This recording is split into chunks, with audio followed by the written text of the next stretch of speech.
नमस्ते, पंजाब टुडे देख रहे दर्शकों का एक बार फिर स्वागत है हमारे एक्सक्लूसिव शो न्यूज़ कैज़म में। शुरुआत करते हैं आज की कुछ इंटरेस्टिंग खबरों के बारे में। नमस्ते sir, welcome back. Thank you sir, Canada में स्टूडेंट्स स्पेशली पंजाब से बहुत पैसे खर्च करके, लाखों खर्च करके ट्रैवल में और फीस में चले तो गए, लेकिन फ्यूचर एट स्टेक है क्योंकि 3 कैनेडियन कॉलेज ऑलरेडी बंद हो चुके हैं। सिर्फ 3? जी ओके। सो देखो, बेसिकली लोगों को, हमारे लोगों को, वहाँ के लोगों को हमारा जो क्रेज़ है कनाडा जाने का, उसका एक एडवांटेज ले रहे हैं। छोटे छोटे घरों में, छोटी छोटी बिल्डिंग्स में नाम के कॉलेज खुले हैं क्योंकि उनकी पॉलिसी, हम कई बार इंडिया के एजुकेशन सिस्टम की बुराई करते हैं पर यहाँ पे फिर भी एक स्ट्रेंथ है एजुकेशन पॉलिसी में कि देयर आर सर्टेन नॉर्म्स। वहाँ पे तो आप 2 कमरे लेके कॉलेज खोल सकते हो, है ना। तो लोग उसका एडवांटेज ले रहे हैं। कॉलेज तो बंद होने ही है। They accept people without any, उनका क्या इंटरेस्ट है, क्या एप्टीट्यूड है, कोई फिल्ट्रेशन प्रोसेस नहीं है। अगर इनफ लोग नहीं आए, किसी ने सोचा होगा कि भाई मैं ट्राई करता हूँ, नहीं चला, उसने बंद कर दिया। तो जब ऐसे बिना नॉर्म्स के कॉलेज में बच्चे हमारे जाएंगे, और हमारे लोगों को भी अब जागने की ज़रूरत है ना, we can fulfil our dreams here also. Of course हमारे नेता थोड़ा सा इसको मुश्किल बना देते हैं हमारे लिए कि हम अपने सपने यहाँ पे पूरे कर पाएँ, और कई बार जनता की, किसी की ग्लोबल ट्रैवलिंग की इच्छा भी हो सकती है, और पर अच्छे कॉलेज में जाओ। यही चीज़ हम बार बार कहते हैं कि आप if you go there, understand yourself well कि भाई किस तरह के फील्ड में जाना है। और अब इसका हल तो वहाँ की गवर्नमेंट को निकालना है जी। पर ट्रूडो साहब, जो हम पंजाबियों के बड़े हिमायती बनते हैं, अब देखते हैं वो क्या कर पाते हैं इसके बारे में। He himself is in trouble, right. तो अभी निकले हैं बाहर अपने घर से, और वहाँ पे उनकी ओपोजिशन ने भी, उनकी जो आ रही है न्यूज़, तो उनका भी पॉलिटिकल फ्यूचर खुद ही खतरे में है। तो इस टाइम पे इसके बारे में तो क्या ध्यान रख पाएंगे। पर मेरे को उम्मीद है कि जो हमारी इंडियन हाई कमीशन है वो उन बच्चों के लिए कुछ करेगा, है ना, उनकी सेफ्टी के लिए। पर अनफॉर्चुनेट बात बताऊँ क्या है, हमारे जैसे कॉमन फैमिलीज़ के बच्चे लाखों रुपए खर्च करके वहाँ पे जा रहे हैं, और वो पैसे का रिफंड होता तो मेरे को नज़र नहीं आता। गवर्नमेंट भी क्यों, ये तो आई थिंक अब पॉलिसी में ऐसी चेंज की ज़रूरत है ना। अगर कनाडा ऐसी कॉलेजेस के लिए वीज़ा दे रहा है और फीस एक्सेप्ट कर रहा है जिसके प्रॉफिट उनको होने हैं, तो इन सब बच्चों की इंश्योरेंस कनाडा को पूरी करनी चाहिए। ट्रूडो अगर हमारे हिमायती हैं तो इन बच्चों के जो लॉसेस हुए ना वो पूरे करके इनको वापस भेजें, और यहाँ अच्छे कॉलेज में इनको प्रो बोनो एडमिशन दिलवाएं। यही एक सोल्यूशन इसका मेरे को लगता है। और बच्चों को भी अच्छे से R&D करनी, बिल्कुल, बच्चों को R&D करनी चाहिए। हमें ये जो हमारा कनाडा का है, जो कि हम कुछ भी करने को तैयार हैं, रिपल्सिव है एटीट्यूड ना, किसी भी तरीके से US कनाडा में हम जाना चाहते हैं, बस बाहर जाना है। हाँ, बस मेरे को एक बार एक सज्जन मिले, वो UK में खुद रहते हैं, हरियाणा के हैं वो। तो अब पंजाब की तरह हरियाणा में भी बड़ा जोश चल रहा है। तो मेरे को उनकी ये बात उन्होंने सुनाई, मेरे को बड़ी, मतलब कि बात फनी तो है पर सैड भी बहुत है। तो उन्होंने अपने गांव के किसी बंदे ने उनको फ़ोन किया कि वो बाहर जाना चाहते हैं। तो वो तब वहाँ उनसे नहीं बात कर रहे थे, मैं थोड़े दिनों में बात करता हूँ।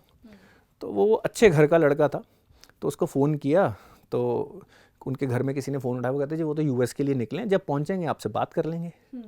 तो उन्होंने हफ्ते बाद फ़ोन किया कि US पहुँच गए होंगे, फ़्लाइट 24 घंटे लेगी। वो कहते जी अभी पहुँचे नहीं है, जब पहुँचेंगे आपको फ़ोन करेंगे। तो ऐसे 1-2 बार किया, 6 महीने निकल गए। तो उन्होंने उनको बोला कि भाई, जब फ़ोन किया कि भाई 6 महीने कहाँ से लगते हैं, कैसे गया तो US? तो उसने बताऊँ क्या जवाब दिया? वो कहता मैंने डोंकी किया हुआ था। लिटरली वो मैक्सिको में पनामा से डोंकी पे बैठ के US बॉर्डर अंडरग्राउंड पास कर रहे इलीगली, और 45 लाख रुपए खर्च किए, कुछ भी करने को तैयार है ना। तो अब उसमें लाइफ का खतरा, ये तो वो बंदा पहुंच गया, he is the lucky one. हमारे कितने यूथ जो शिप्स के कंटेनर में फंसे हुए हैं, है ना, भूखे प्यासे वहाँ पे, और कितने लोग मार दिए जाते हैं, फेंक दिए जाते हैं, और नहीं पहुँच पाते, वो तो खबरें भी नहीं आती हैं। तो ये हमारे को भी अब एक वाइजली सोचना पड़ेगा ना कि हम अपने देश में खुश क्यों नहीं है।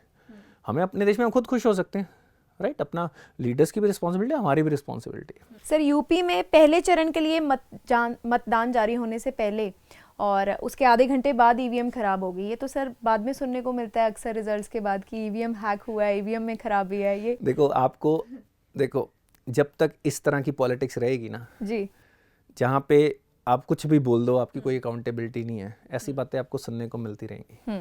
हमारे नेता ये नहीं जानते कि वो हमारे यूथ का, हमारे लोगों का, फिर जो पहले वाला इंसिडेंस हुआ है ना, वो इन्हीं चीज़ों से होता है।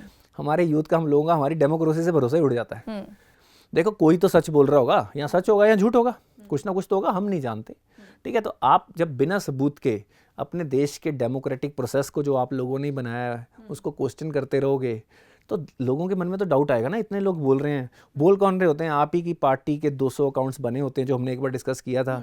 आप करोड़ों रुपए झूठ फैलाने में या अफवाह फैलाने में, या मैं कहता हूँ लोगों के मन में डाउट डालने में, तो धीरे धीरे क्या होता है, लोगों का भरोसा उठ जाता है ना। उसी की वजह से शायद लोग डोंकी करके यूएस तक जाते हैं।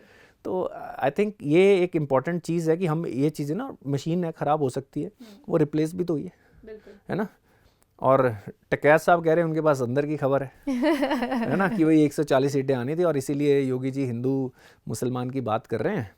तो मैं तो कहता हूँ कि लीडरी छोड़ें, ऐसे धूप मिट्टी खा रहे हैं, इससे तो अच्छा है वो फिर प्रशांत किशोर ने देखो कितनी बड़ी एम्पायर बना ली है, वो तो सबसे बड़े एनालिस्ट तो फिर हमारे टकैत जी निकले। तो मैं तो उनके एनालिसिस स्किल्स की दाद देता हूँ। उनको तो बिग डाटा की भी ज़रूरत नहीं पड़ी, बैठे बैठे बता देते हैं जी खबर ये है, और सारी कम्युनिकेशन पे नज़र है। टकैत जी ने तो नहीं कहीं पेगासस खरीद रखा लाइसेंस कि आरएसएस और योगी की क्या बातें हो रही हैं वो भी उनके पास है, अलग शो हो सकता है उनका। तो पेगासस उनके पास हो या, और वैसे अगर वो इतने अच्छे एनालिस्ट हैं तो क्या पता कोडर भी हो, क्या पता पेगासस से भी खतरनाक सॉफ्टवेयर को टकैत जी ने बना के सबके फ़ोन में डाला हो, यू नेवर नो। सर अगली न्यूज़ है, पैंडेमिक ने टेक्नोलॉजी को हमसे करीब तो ज़रूर कर दिया, लेकिन मेरे जैसे कुछ लोग हैं जो ऑनलाइन कल्चर अभी तक अडॉप्ट नहीं कर पाए हैं। नहीं, we are in the same boat, हम सब एक जैसे ही हैं। सो इसी से रिलेटेड एक बड़ी इंटरेस्टिंग न्यूज़ है सर कि एक इंटरव्यू के दौरान लड़की से पूछा गया कि what is your impression of this company culture and how does that resonate with you. तो उन्होंने कहा कि स्टूपिएस्ट क्वेश्चन ओवर, चीज़िएस्ट क्वेश्चन। सो क्या कहना है आपका इसके बारे में? सच बात बोली उन्होंने एक्यूरेटली, है ना। बिल्कुल। और कल्चर, आप काम करोगे तो कल्चर का पता लगेगा। सो ऐसे एम्प्लॉयर को आप हायर करोगे? नहीं, बेसिकली मैं अगर मैं इंटरव्यू ले रहा हूँ आई विल फील ऑफेंडेड, पर मैं अगर बॉस हूँ उनका तो मैं हायर करूँगा, बिकॉज उस बंदे ने ये जान पाया कि what kind of this this is not a very good question, है ना। आप आएगा बंदा, कल्चर समझेगा, आप अपनी मिशन स्टेटमेंट तो अच्छी चीज़ें लिखोगे, है ना। वो लड़की ने भी गलती से बोल दिया, वो ऑफ कोर्स ये बोलना नहीं चाहती थी।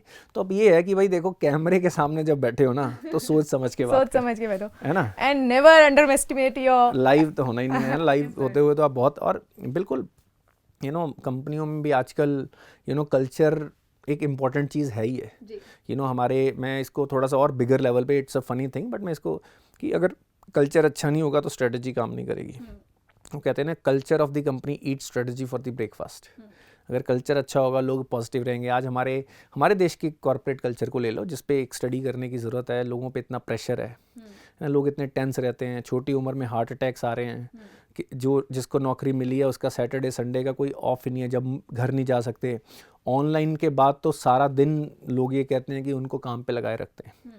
तो मेरे को लगता है कि इंसान अपनी लाइफ में सिर्फ काम करने के लिए पैदा नहीं होता, देयर आर अदर थिंग्स, तो योर फैमिली इज़ देयर, एक रिलैक्सेशन, तो हम उस चीज़ के लिए बने हैं। तो कॉर्पोरेट कल्चर वाकई एक इम्पॉर्टेंट चीज़ है और ये समझ के ही ज्वाइन करना चाहिए। But it was a good funny video. So बहुत बहुत धन्यवाद आपका सर। ये थी हमारी आज की कुछ इंटरेस्टिंग खबरें। अगली बार फिर हाजिर होंगे नई खबरों के साथ, तब तक जुड़े रहो हमारे चैनल के साथ।